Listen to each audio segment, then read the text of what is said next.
आज आपण बोरखेड ते कासरवाडी रामेवाडी हा जो मधला एक 4-5 किलोमीटरचा जो रस्ता आहे त्या रस्त्यावरती आपण आज उभे आहोत। तर या रस्त्यावरती हे रस्ता एके वर्षात बनवल्यापासून एके वर्षात खराब झाला, त्यामुळे ह्या दोन्ही गावचे लोक प्रचंड संतप्त झाले आहेत। आणि आपण बघत आहात की या ठिकाणी एकच वर्षामध्ये त्या रस्त्यावरती कसे एक अर्धा ते 1 फुटाचा हा खड्डा दिसतोय। हा खड्डा इथं एकमेव नाहीये, ह्या जेवढा रस्ता आहे तिथपर्यंत हे खड्डे सगळे असे दिसून येतात। हा रस्ता कुठंच व्यवस्थित नाहीये, त्यामुळे इथले लोक प्रचंड संतप्त झालेत। आज थेट ह्या रस्त्यावर उतरून ह्या रस्त्याचा पंचनामा या ठिकाणचे लोक करत आहेत।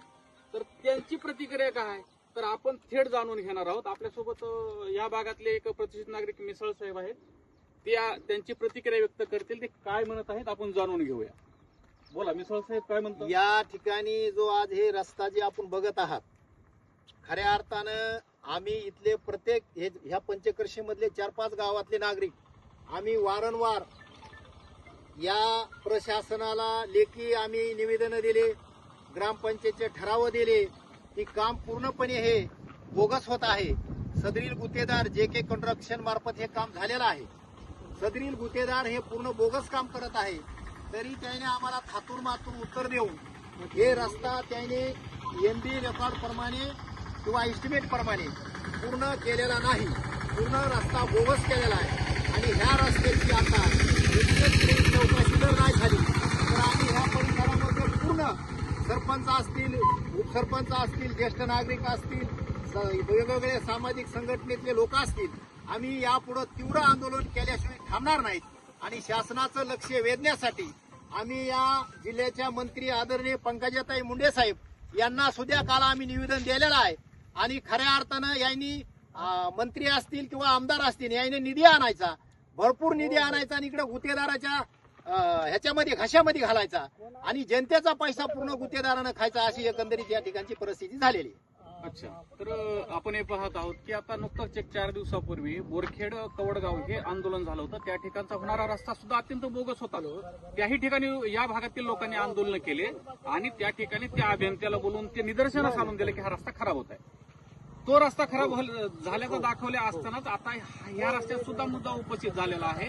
1 वर्षात झालेला रस्ता पूर्णपणे उपयोग झालेला आहे। तर आपल्यासोबत या भागातले दुसरे वैजनाथ भाई आपल्या सोबत आहेत, ते याबद्दल ते प्रतिक्रिया व्यक्त करतील। तर वैजनाथ भाई, काय प्रतिक्रिया आहे आपली या संदर्भात? बोरखेड ते कासरवाडी हा रस्ता झालेला आहे नवीन। या रस्त्याची दळणवळणाची साधण्यात आम्हाला ग्रामीण बँक, महाराष्ट्र ग्रामीण बँक ही पवनेरला आहे।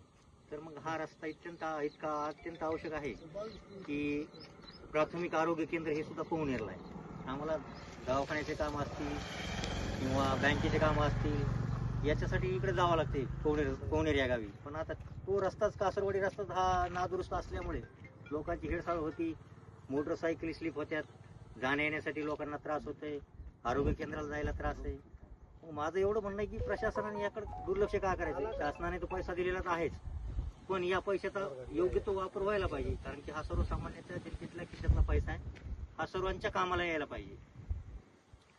तर या ठिकाणी या भागातले दुसरे ज्येष्ठ नागरिक आहेत, प्रभाकर तात्या पौळ। तात्या, या रस्त्याचं 1 वर्षभरापूर्वीच काम झालं, आज ही अवस्था आहे 1 वर्षामध्ये। गुत्तेदारांनी केलेलं हे निकृष्ट काम, असं वाटत नाही की महाराष्ट्र बदनाम होत चाललंय? काय मुलींची आदरणीय ताई साहेब असतील, या भागाचे लोकप्रिय आमदार धनंजय मुंडे साहेब असतील, यांनी गोदाकाठचे रस्ते परिपक्व आणि सक्षम व्हावं, वाहतूक दळणवळणासाठी या गोदाकाठच्या लोकांना ज्या अडचणी दूर करण्यासाठी निधी आणला। महाराष्ट्र शासनाची परिस्थिती अशी असताना की आपल्या भागाचं नेतृत्व सक्षमपणानं आपल्या भागात निधी आणतो आणि निधी आणून गोदाकाठचे रस्ते परिपक्वता व्हावा, लोकांना याची दळणवळणाची सोय चांगली व्हावा याकरता निधी आणून दिला। पण गुत्तेदार हे काय करायले की प्रशासनातले अधिकारी यांच्या संग संगनमत करून हे पूर्णपणे बोगस काम करायला।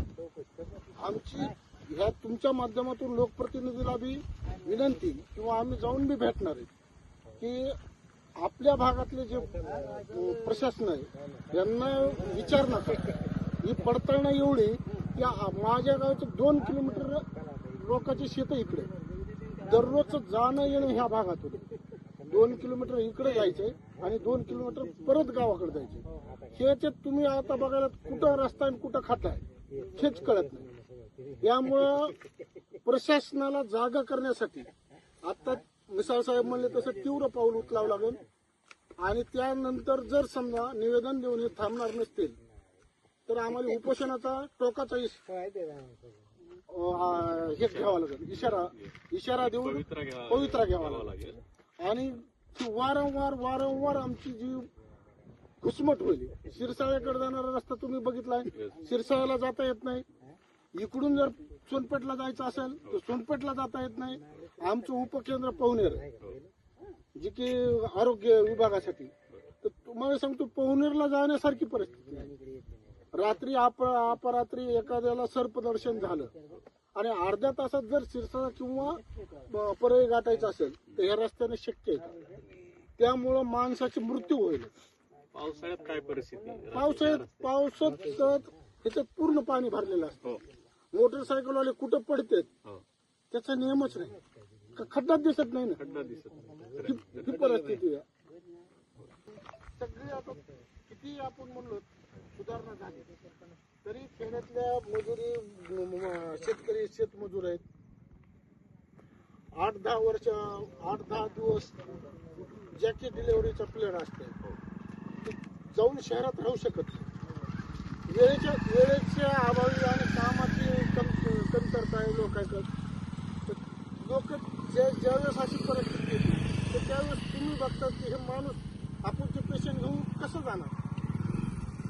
ही जे कामं निकृष्ट व्हायला लागले तर त्याला प्रशासकीय व्यवस्था आणि गुत्तेदार दोन्ही जबाबदार आहेत असं म्हणता येईल. 100% प्रशासक गुत्तेदाराला वटणीवर आणायचं काम प्रशासक करू शकतो. बरोबर.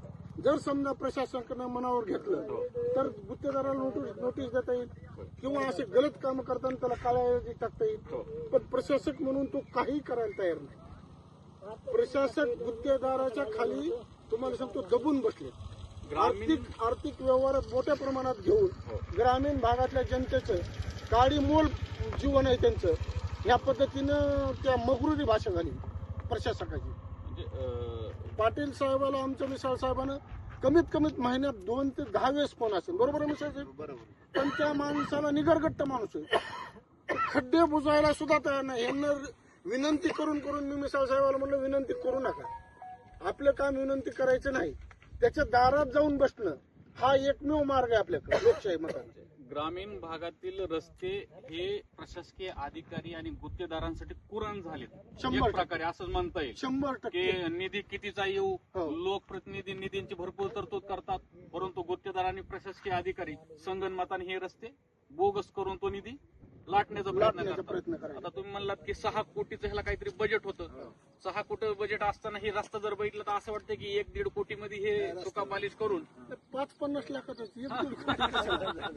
ह्याची जी परिस्थिती आहे. रामेवाडी कासारवाडीच्या मधला जो 4-5 किलोमीटरचा रस्ता आहे त्याची जर दखल घेतली नाही तर येत्या 8 दिवसामध्ये ह्या रस्त्यावर आंदोलन छेडल्या जाणार आहे असं सर्व ग्रामस्थांनी इशारा दिलेला आहे.